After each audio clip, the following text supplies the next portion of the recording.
Manchester City's rise to power and dominance is quite the story. City wasn't always the powerful club it is now, but in 2008, after it was acquired by foreign investors, everything changed. The arrival of Pep Guardiola was a key factor too. The club has achieved incredible success, from winning several domestic cups and multiple Premier League titles to winning the treble. However, for all their silverware and achievements, there remains a lingering question. Does all this guarantee Manchester City a permanent place among England's top 3 clubs? Here are 5 reasons why it will never be. 5. City's priorities beyond the Premier League. Well, in recent years, Pep Guardiola and Manchester City have made the Premier League their playground. Not only has Man City won multiple Premier League titles, but also achieved the unbelievable. Since 2020, winning 4 titles in a row. It's an achievement no other club has made, not even Manchester United in their golden Fergie era. However, when the attention is shifted to the international stage, their legacy takes a hit. It's well known that winning the UEFA Champions League separates great clubs from the rest. Winning the Champions League is mandatory if you want your name considered as part of the European royalty clubs. When we look at clubs like Liverpool and Manchester United, these two English giants have made their dominant mark on the international stage. Liverpool leads with an impressive 6 Champions League titles. Man United follows with 3, and Chelsea with 2. Despite success elsewhere, Manchester City has only done so once. Even with their growth and great dominance in the Premier League, the Champions League competition has always been a challenge for City. European glory is often seen as the ultimate achievement for modern clubs, and Manchester City's owners, players, and fans have yet a long way to claim this feat. It's one that they now prioritize and value over dominating the Premier League. Manchester City has recently been focusing on its global expansion. The club has been aspiring for success in Brazil, Japan, and the US markets. Rather than being a top English club, City has opted to become a global powerhouse. The club's global expansion strategy suggests that it may prioritize international success over local dominance in the years to come. So if City continue to work on expanding their global footprint, dominating the Premier League may not be so important to them. The club may measure its success based on its performance in international markets and competition, which may reduce its chances of permanently being one of England's top 3 clubs in years to come. 4. Money can't buy respect in football. It's no secret that Manchester City's rise and success is linked to massive financial backing. Since Sheikh Mansour took over, the club has spent billions to acquire world-class players and sustain their high wages. However, as we all know, to earn respect in the game of football, you have to do more than simply throw money around. While City does work hard on the pitch, many football fans and purists see their achievements with a tainted stain of buying success. In the view of many football fans, when compared to other English clubs like Liverpool and United, City still falls short, built over a few seasons of spending heavily. These clubs are where they are today due to decades of hard work, unlike City's, which relied heavily on quick development backed by heavy financial spending. View City's success as artificial. Even with winning so many trophies in recent years, Manchester City has failed to command the respect for their achievements that their English rivals have. While money brought the club success, it has not earned them the admiration their rival clubs have. Manchester City struggles to match the prestige of clubs like Liverpool, Arsenal, and Manchester United. 3. Fair weather fans. Now, one of the most defining traits of a truly great football club is the unwavering loyalty of its fans. Traditional clubs always have the backing of their fans during good and bad times. In the Premier League, Manchester United, Liverpool, and even Newcastle are known to have some of the most passionate and committed fan bases in the world. Many of their supporters have been fans since childhood. They've known no other club. Their hearts have belonged to these clubs ever since they took an interest in the sport. However, can the same be said about Manchester City? Success brings new followers, and many of these followers don't truly love the club, but rather the glamour of winning.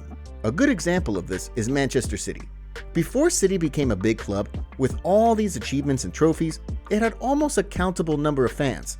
The club had very little following on social media, and filling their stadium was a challenge too. However, City's recent rise has seen it gain a massive wave of followers. Many of these fans previously supported clubs that are not doing so well in the modern era. While the club now has a large following, it is not guaranteed that these fans would stay and support the club if it were to encounter tough times. And this is yet another reason why Manchester City will never be a top 3 English club. If another club were to rise to power during the same period of City's decline, many of these fans would jump ship. This fair-weather fan problem is the result of being a financial success-based club rather than a traditional one. Compared to clubs like Liverpool, City falls short in this aspect by quite a distance. Liverpool fans have endured tough times, from decades of heartache before the arrival of Jurgen Klopp that saw them come back up, to watching these titles slip from them by narrow margins. However, even then, Anfield and the Liverpool fanbase remain a fortress. Similarly, Newcastle fans have been there for their club through thick and thin. The fans stood by their club even when it got relegated.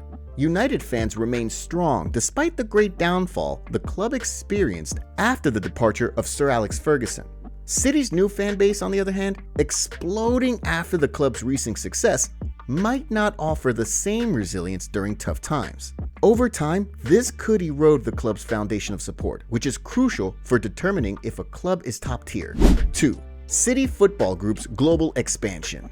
Another factor that separates City from its traditional rivals is the broader ambition of its owners. In 2018, Manchester City established the City Football Group, CFG. The move turned City into the flagship entity of a global footballing empire. CFG's development has been rapid. The group now has stakes in clubs worldwide. Some of these clubs include New York FC in MLS, Melbourne City FC in Australia, EC Bahia in Brazil, Girona FC in Spain, Yokohama F Marinos in Japan, and many others. The global expansion shows that Manchester City's ambition goes beyond being a dominant English club. They want to become an international force. It is a strategy that allows City to tap into markets far beyond the borders of the UK, building commercial reach and developing talent internationally. By owning clubs in various leagues, City can move players around its network, creating a footballing machine that operates like a talent factory. While this global presence boosts their brand and bottom line, it also dilutes their focus on the domestic stage. When trying to conquer the world, focusing on being the best in England may not always be the top priority. The efforts and energy spent on developing CFG's other ventures could ultimately be a reason City struggles to maintain consistent top 3 status in England. Their global ambitions, though impressive, might come at the cost of local dominance. 1. Tradition can't be bought. Last but not least is the tradition factor. The one factor that City might never get over no matter how much they achieve. The success of a football club goes beyond the trophies in its cabinet or the millions it spends on star players. At their core, football clubs are institutions based on history, tradition, and deeply rooted local communities. When asked to name England's top 3 clubs, the names that immediately come to mind are Manchester United, Liverpool, and Arsenal. It is because these clubs are more than just successful. They are the pillars of English football. The clubs have so much about them, from each having over a century of iconic moments to intense rivalries and emotional highs and lows. While Manchester City has made a great name for itself in modern football, its history before financial investment carries something very different. For decades, the club played in the shadow of their red neighbors, Manchester United. Despite having existed for as long as these traditional giants, City's success is really just a recent affair. The emotional connection that Liverpool fans have with Anfield, or the way Old Trafford roars during derby days and rival matches, cannot be bought. These moments are the fruits of deep-rooted histories passed down through generations. City, in all its success, is still yet to get there. Building a legacy that transcends generations takes a lot more than money. And while City is making strides, it might never capture the same cultural weight and historical importance that clubs like Liverpool, Manchester United, and Arsenal command. While Manchester City's success over the past decade has been nothing short of remarkable, these 5 factors suggest that their place among England's top 3 clubs is far from guaranteed. Tradition, fan loyalty, and footballing culture are things that money can't buy.